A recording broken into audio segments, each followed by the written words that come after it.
Hello प्यारे बच्चों, नमस्कार, प्रणाम। तो कैसे हैं आप सब? तो आशा करते हैं कि आप सब ठीक ही होंगे, अच्छे से पढ़ाई कर रहे होंगे।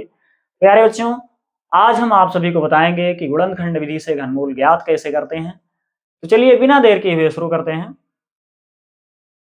तो सवाल शुरू करने से पहले जान लेते हैं कि घनमूल होता क्या है। ठीक है, तो देखिए, किसी भी संख्या का घनमूल वो संख्या होती है जिसका 3 बार गुणा करें तो वही संख्या प्राप्त हो। देखिए कैसे, जैसे मान लो 8 है। अब 8 का घनमूल हमें ज्ञात करना हो। देखिए, ये तो वर्गमूल का चिन्ह होता है। अगर घनमूल का चिन्ह की बात करें तो यहीं पर देखो, छोटा सा 3 ऐसे लिख दो। अब ये बन गया घनमूल का चिन्ह। ठीक है, तो देखिए 8 का जब घनमूल ज्ञात करना होगा तो 8 का घनमूल क्या हो जाएगा? 8 का घनमूल हो जाएगा 2, क्योंकि जब 2 को 3 बार गुणा करेंगे तो 8 प्राप्त होगा। ठीक है, चलिए गुणा करके दिखा दे रहे हैं। 2 गुणे 2 गुणे 2, 2 दूना 4 दूनी 8, 8 आ गया। मतलब 8 का घनमूल कितना आ गया? 2। ठीक है, चलिए एक संख्या और लेकर दिखा दे रहे हैं ताकि अच्छे समझ में आ जाए। देखो, जैसे मान लो 27। अब 27 का घनमूल यदि ज्ञात करना हो तो क्या हो जाएगा? 27 का घनमूल हो जाएगा 3, क्योंकि जब 3 को 3 बार गुणा करेंगे तो 3 त्रिका 9 त्रिक 27, वही संख्या प्राप्त हो जाएगी जिस संख्या का घनमूल 3 है। समझ में आ गया ना? तो प्यारे बच्चों, उम्मीद करते हैं कि घनमूल का ये जो नियम है अच्छे से समझ में आ गया होगा। तो इसे नोट कर लो, उसके बाद सवाल स्टार्ट करें। चलिए मिटा दे रहे हैं इसे।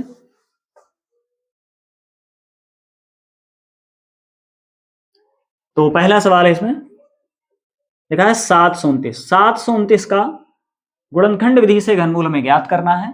तो देखिएगा ध्यान से, सबसे पहले एक ऐसे लाइन खींच लेंगे। ठीक है, अब देखिए, अब ये जो है किस संख्या से कट रहा है। ठीक है, किस संख्या से कट रहा है।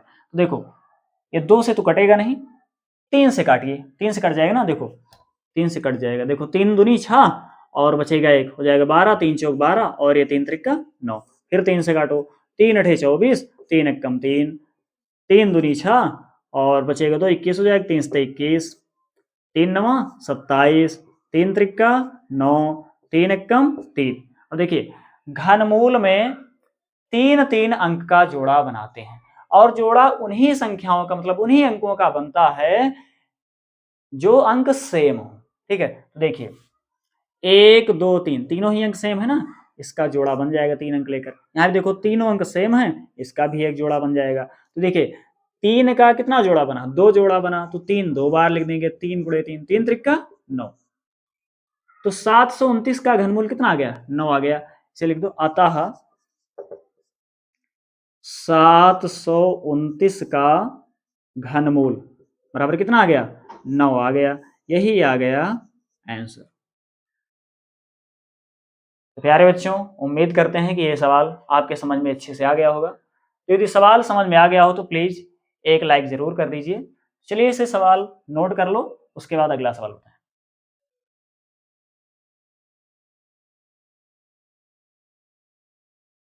चलिए इसे मिटा दे रहे हैं, उसके बाद अगला सवाल देखिए। दूसरा सवाल, जब ये दूसरा सवाल देख लोगे तो और अच्छे से समझ में आ जाएगा। ठीक है, देखिए, तो सवाल नंबर 2 है, इतना क्या लिखा है? 1728, 1728 ऐसे लाइन खींच लो। ठीक है, तो कितने से कटेगा? देखिए 8, जो अंतिम वाला अंक है वो 2 से कट रहा है। कितनी भी बड़ी संख्या क्यों ना हो, जब अंतिम अंक 2 से कटेगा तो पूरी संख्या 2 से विभाजित होती है, नियम होता है। ठीक है, तो देखिए अंतिम अंक 8 है जो कि 2 से कट रहा है, तो पूरी संख्या 2 से कट जाएगी। देखिए 2 से काटो, 2 अट्ठे 16, बचेगा 1, 12 हो जाएगा। 2 छंग 12 और 2 चौको 8।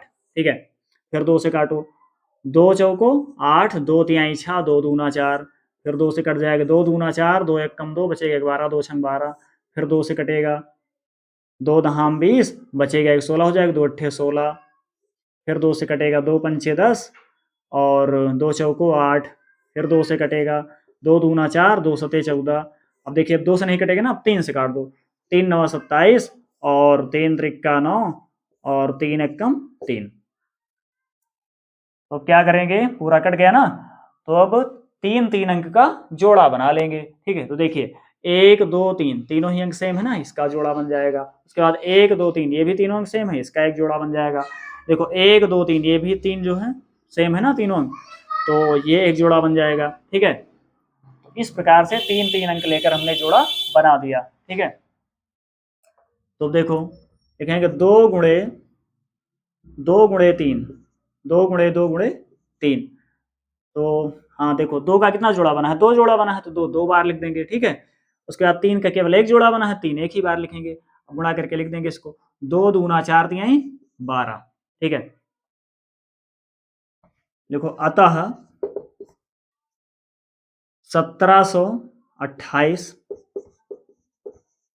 का घनमूल कितना आ गया, इसका घनमूल आ गया 12।